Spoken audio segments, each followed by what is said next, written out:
Bum bum bum bum bum bum bum bum bum bum bum bum. The Peter Dislike Show.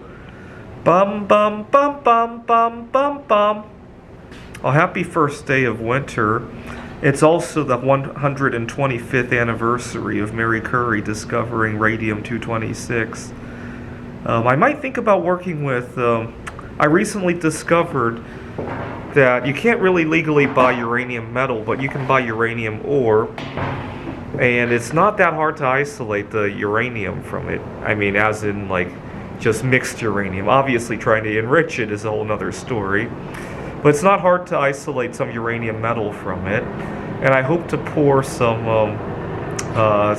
stuff out of it. Unfortunately, uranium has a pretty high melting point. Well, let me see if I can find a picture of that uranium ore that I'm thinking about obtaining. That will be my next project. It's a little bit on the pricey side, though. I'll have to shop around to see. Oh, these are collectibles. I wouldn't want to ruin those guys, but there were ones that were used for demonstration purposes and all that. Thought I saw a box, a box of 5 pounds.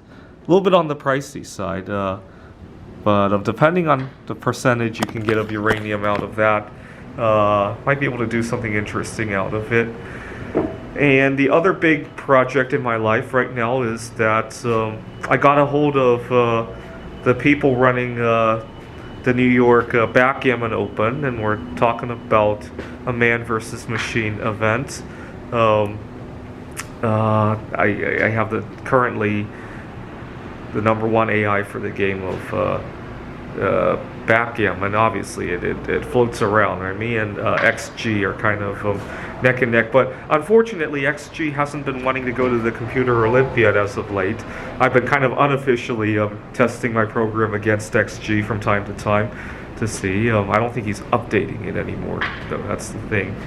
So anyways, we're talking about a man versus machine event, and obviously my art projects, which I hope to do uranium at some point. Lately I've been doing titanium anodization. After I perfect the anodization of titanium, I hope to do tantalum, which is similar but much more stable, much more vibrant colors, and but I want to get it right first. I hope to get a sheet of tantalum where I do some label paper with Buddhas or various geometric shapes, and anodize that to different colors.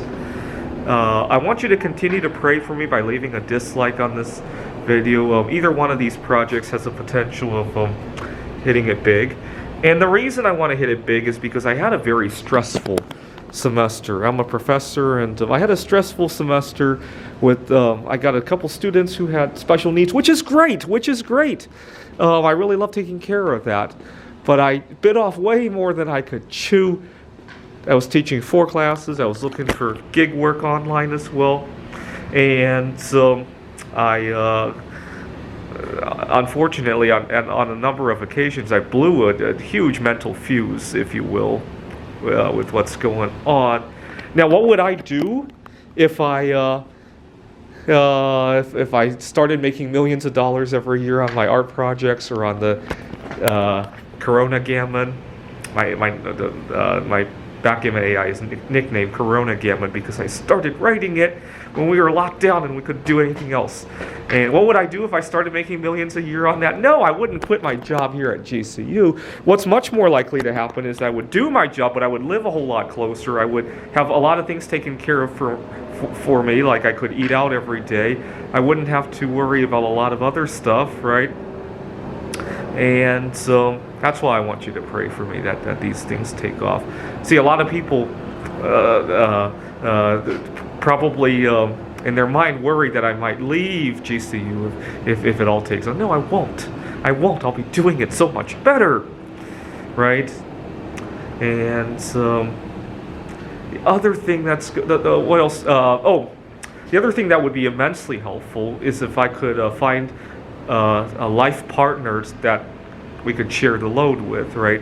Unfortunately, I'm not into romance. Yesterday I recorded a video about the 3 times where I really felt like I fell in love, and none of them revolved around another human. See, falling in love with the games and with the art projects, with the intermittent fasting, like I described, is up here, right? Falling in love with a girl is only down here for me at least. I'm sincere about that. When I think about the first time I ever kissed a girl, and I actually vividly remember that day too. That doesn't even compare. That doesn't even start to compare with the other times that I've fallen in love with the feelings of the stuff that I was doing, right? There was another time that I felt seriously in love. I had argued with my mom. We were living in Pittsburgh, Pennsylvania. I had just gotten accepted to school in Rochester at Rochester Institute of Technology. This was 2 weeks before school was going to start. I got into an argument with my mom, and in the midst of it, I thought I could take off on my 18-speed bicycle and ride all the way from Pittsburgh to Rochester. I'll let you Google where that is. And so I got so upset that I rode it all the way to Kittanning, which is about 60 miles north of Murraysville, where we were living. And unfortunately, when I got to Kittanning, the weather had turned south, and I decided to go back home. But I had a really good day and a half on the road. I slept behind a bench. This was July of 2008. I slept behind a bench. I had a really good couple of days. And again, romance, right? Much more so than the first time I ever kissed a girl, or the first time I ever went on a serious date, right? The first time I ever introduced a girl to my family. That doesn't even start comparing to that bike ride, right? All right, pray for the uranium project. Pray for, I'm going to isolate some radium this week in commemoration of Mary Curie, probably from those uranium rocks. Pray for the Corona Gamma AI. Pray for that I find the non-romantic life partner, and that I find romance in something else that I do. This is the Peter Dislike Show. Bum bum bum bum bum bum bum bum bum bum bum bum. The Peter Dislike Show. Bum bum bum bum bum bum bum.